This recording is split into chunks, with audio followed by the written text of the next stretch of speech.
안면 전체 거상 플러스 목 거상 큰 수술들 분명히 확실한 효과가 있습니다. 하지만 지금 당장은 하시는 게 정답이죠.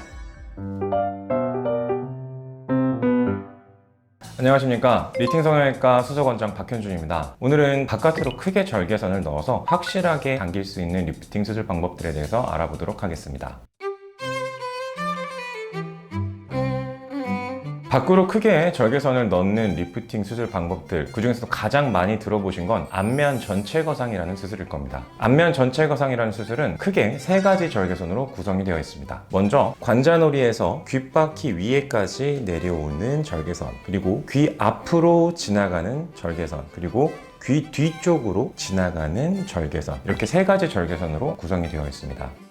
이 절개선을 세 개로 나눠서 설명을 드리는 이유가 뭐냐면 이 절개선별로 각각 당겨지는 부위가 다릅니다. 먼저 첫 번째 절개선인 관자놀이 쪽 절개선은 팔자와 중안면 부위를 당긴 다음에 남는 피부를 잘라내주기 위한 절개선이고, 귀 앞으로 지나가는 두 번째 절개선은 입가 부위에 남아있는 피부를 당긴 다음에 잘라내주기 위한 절개선입니다. 그리고 마지막으로 귀 뒤쪽으로 지나가는 절개선은 턱 라인과 턱과 목 사이에 닭벼슬처럼 잡혀있는 이 부분을 당겨서 잘라내주기 위한 절개선이죠. 이렇게 세 가지 절개선을 다 가져가는 것을 안면 전체 거상 기본으로 두고, 이거보다 나는 조금 더 욕심내서 더 많이 더 큰 수술로 더 확실하게 당길래 라고 해서 수술을 키울 수도 있고, 나는 이것마저도 조금 부담스럽다 라고 하면 줄이는 방법도 있습니다.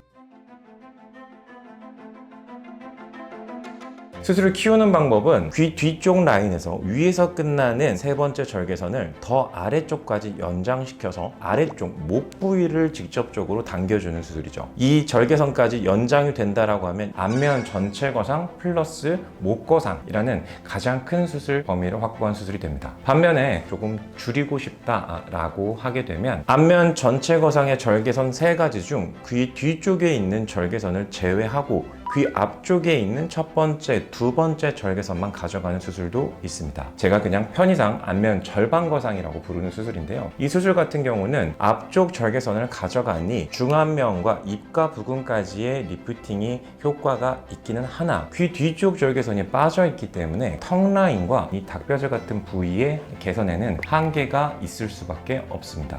그럼 환자분들 중에서 이런 생각을 하시는 분들도 있으실 겁니다. 내가 일단은 앞에만 먼저 당겨보고 나중에 이 아래쪽 라인에 아쉬움이 남는다면 나중에 따로 하지 뭐 라는 생각을 많이 하시는데요. 안타깝게도 이 뒤에만 나중에 따로 떼서 다시 하는 수술은 불가능합니다. 즉, 이 아래쪽 턱 라인을 당기기 위해서는 결국 앞쪽 절개선을 다시 열고 들어가야 된다는 이야기죠.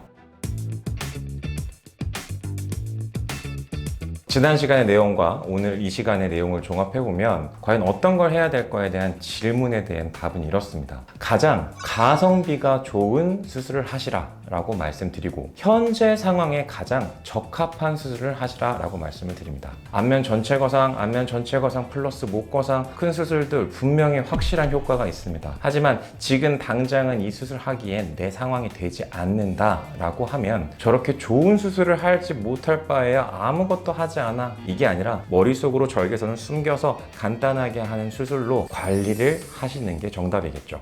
지금까지 리팅 성형외과 수석원장 박현준이었습니다.